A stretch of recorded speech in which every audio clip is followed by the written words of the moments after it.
tell me who you think doing this kind of bargaining is truly thinking about the American people.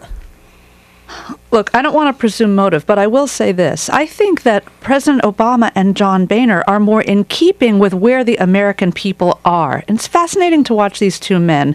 You know, they played golf together a few weeks ago. They've obviously forged a working relationship together. And if you look at the polls just out this week, you can see that the majority of Americans are right where John Boehner and Barack Obama are. The majority want to reduce the deficit through a combination of tax increases and spending.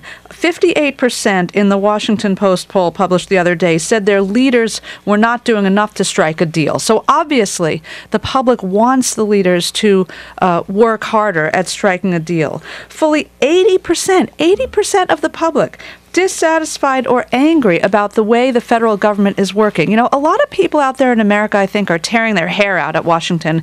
It's the kind of behavior that parents of teenagers just go crazy over, right? Because they have a big problem and they leave it to the last minute, and you're constantly saying, why can't you get this done on time? And that's what's happening here. And Cheryl just stole the numbers that I was about to cite, but I mean, that same ABC poll shows just how angry people are with Washington, D.C. ABC Washington Post poll, it talks about 63% of Americans say they're going to look around for somebody else to vote for rather than their own member of Congress. Only 30% say they'll vote for their own member of Congress in next year's elections. I mean, I feel like there are a lot of parallels here to the 1992 elections. When there were a lot of incumbents lost their seats. There wasn't a big giant shift as there was 2 years later in 1994 when the Republicans took over, but people were angry at Washington, D.C. So, putting aside the politics, what would it do if, in fact, the U.S. government were downgraded, Naftali?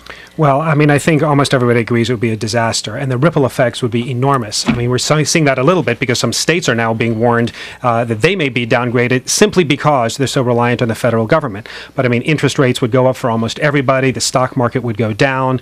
The ripple effects on businesses and governments across the country, I think, would be terrible. And if the government wasn't just downgraded, but really stopped paying its bills, I think it would be cataclysmic.